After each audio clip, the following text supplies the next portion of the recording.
നോമ്പ് പിടിക്കാൻ തുടങ്ങിയിട്ട് ദിവസങ്ങളായി.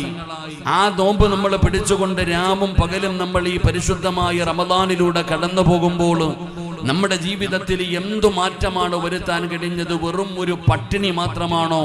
അതല്ലെങ്കിൽ ഈ പട്ടിണി കൊണ്ട് പ്രയോജനമുണ്ടോ? നാളെ അള്ളാഹുവിന്റെ മുമ്പിലേക്ക് കടന്നു ചെല്ലുമ്പോൾ ഈ നോമ്പ് അള്ളാഹു നമ്മുടെ മുഖത്തേക്ക് തന്നെ വലിച്ചെറിയുമോ?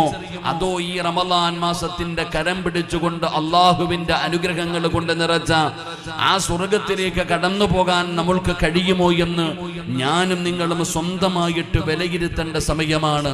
മഹാനായ പ്രവാചകൻ സല്ലല്ലാഹു അലൈഹി വസല്ലമ തങ്ങൾ പറഞ്ഞു, അവ്വലുഹു റഹ്മ. ആ റമദാനിന്റെ ആദ്യത്തെ 10 ദിവസം അള്ളാഹു നമുക്ക് നൽകിയിരിക്കുന്നത് സ്വർഗം ചോദിക്കാനല്ല, നരകമോചനം ചോദിക്കാനല്ല, എന്റെ പ്രിയപ്പെട്ടവരെ നല്ല മരണം ചോദിക്കാനല്ല.